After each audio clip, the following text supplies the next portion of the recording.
Hi, welcome back to my channel. So in this video, I'm going to be talking about traveling as a vegan, going on holiday, vacation, going away for the weekend, or even if it's just overnight. It's quite a good idea to think about this before you go. So stick around if you want to hear my hints and tips and what I found worked for me. And I will give you a free resource in the comments below as well.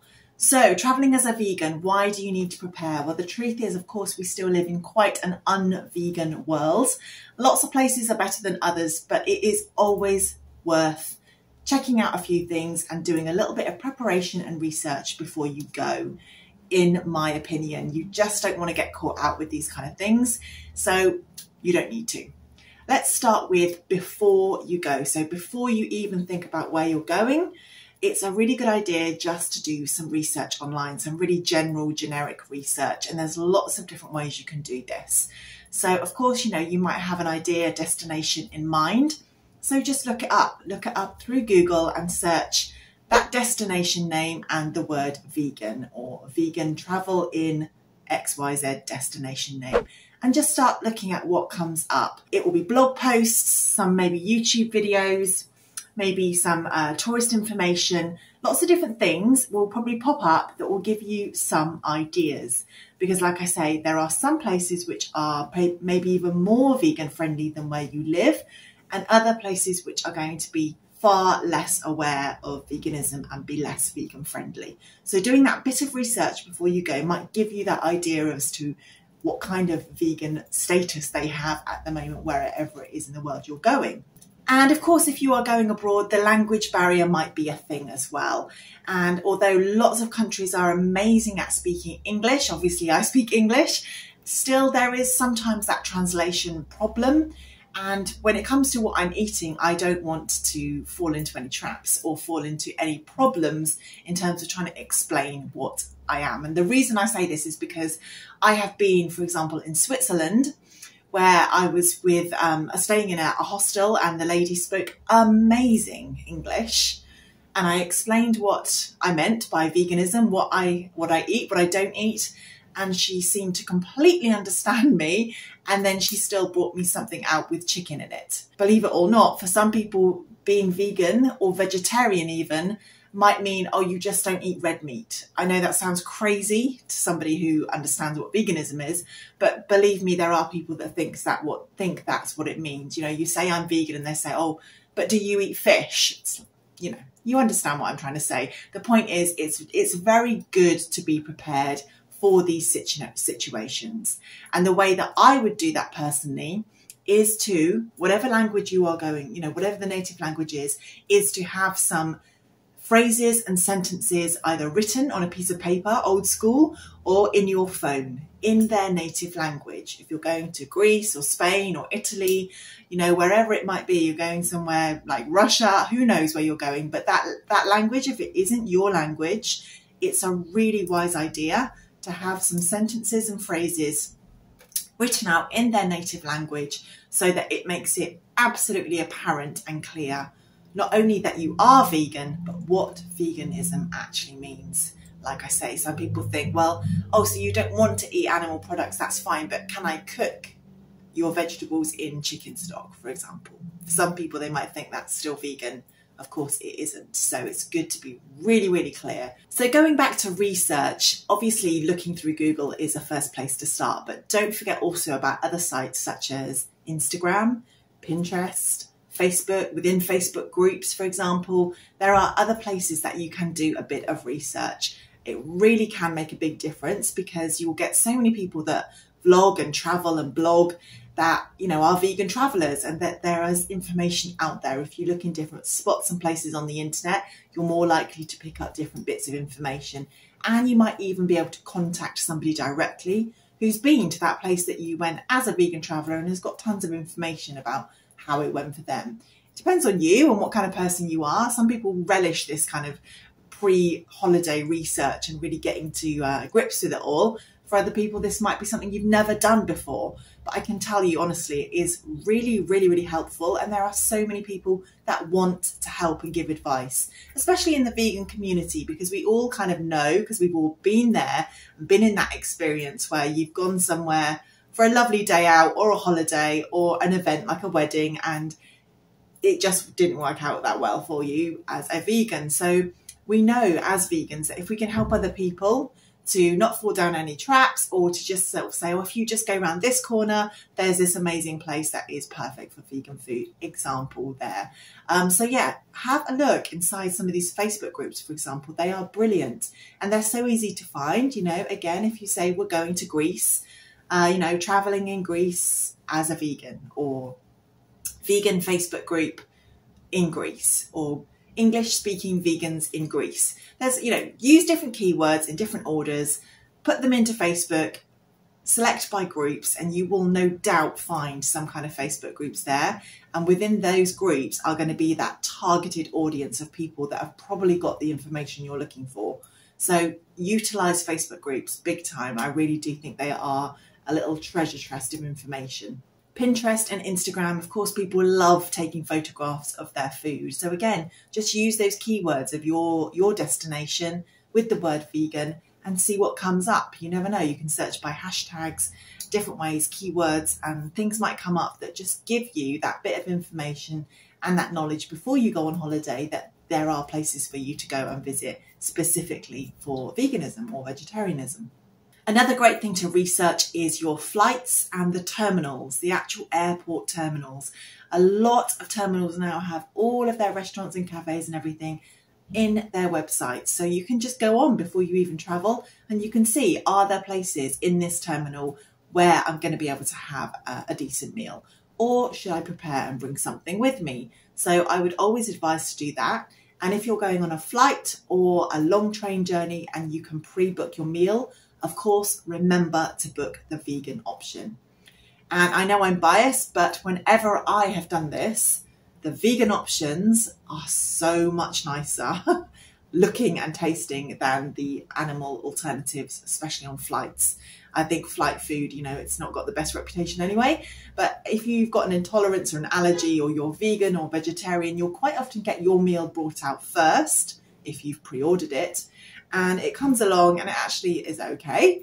And then you'll be sat next to somebody who gets the kind of sloppy meat version, and they look at yours and you can see they're like, oh, I wish I'd ordered the vegan version, even though I'm a meat eater, because it often is more fresh and looks nicer. That's my experience. Of course, I can't speak for every airline out there, but I have had that experience a number of times. So that's something worth thinking about too.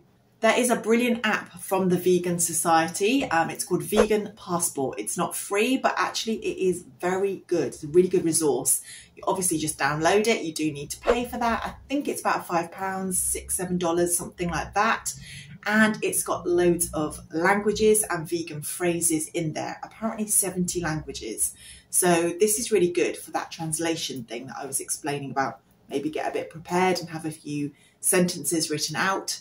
But yeah, it's really good for that. And it also has vegan restaurants and different places and information about locations if you are traveling as a vegan.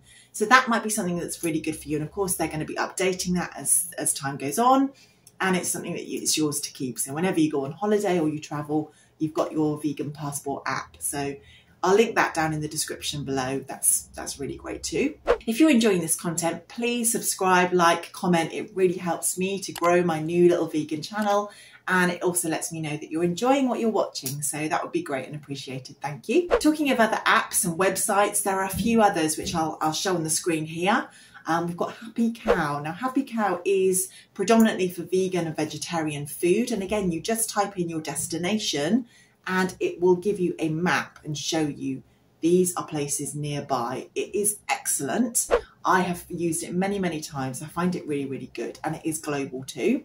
So Happy Cow is another place you can do some research. But Yelp and TripAdvisor are excellent places as well to look for places that are vegan friendly, including things like hostels and hotels and places like B&Bs, because there are options for that too. You know, people do start using the word vegan as a keyword when they're making their listings to help people to discover them and say, you know, we are a vegan friendly establishment. So use those options as well when you're doing your research and you're maybe thinking about what apps to download. Once you have chosen your hotel, hostel, B&B, your wherever it is you're going, I would contact them as well and let them know that you are coming and you are vegan. Now, again, you will have different experiences, of course, with different places, but some people are so helpful. And they might literally say, okay, right, well, our restaurant will do you this, but I also know that if you go down into the town, you've got this place, that place, and the other. Or they might link you with somebody who is vegan that they already know that's a local, and just say, you know, this is a person that might be able to give you some more information. If you don't ask, you don't get. And if you don't tell people, they aren't going to know. So it's always worth doing this. This is a habit I am well and truly in now, because I've been to places before. I've arrived because it hasn't been on my mind, so I haven't told them in advance. And then they say to me, oh, I wish you told me before because of X, Y, Z, or I could have introduced you to someone, or I could have arranged something for you, especially, but I haven't got time now. So it is always worth doing that. Just let the establishment know, especially if they're small. They are very, very likely to want to help you and please you. They want return customers and they want those good reviews. So they're, you know, they are there to please their customers. And if they can do anything, they will.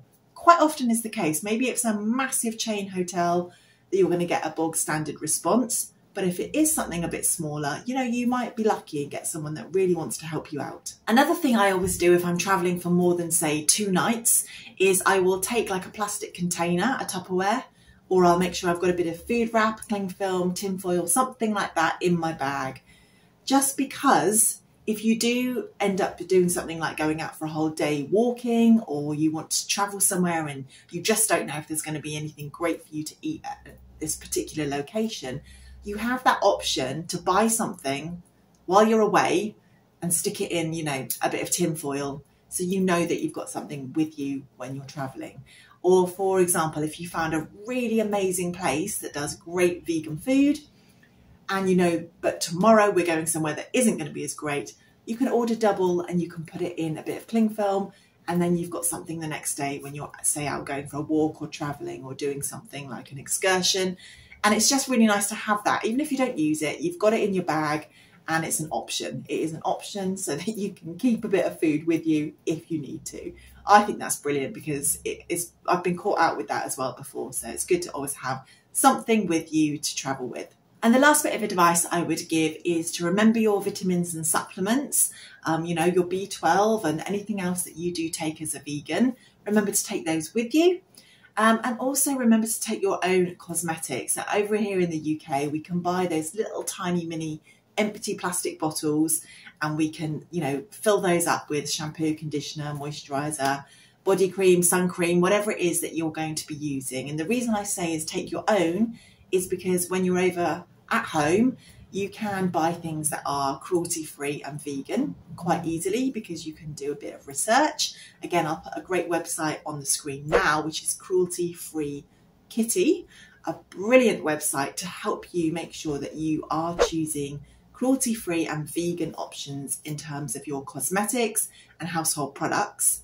Now, when we go abroad, we might not be able to read the labels. We might not know at all what we're buying when it comes in a bottle.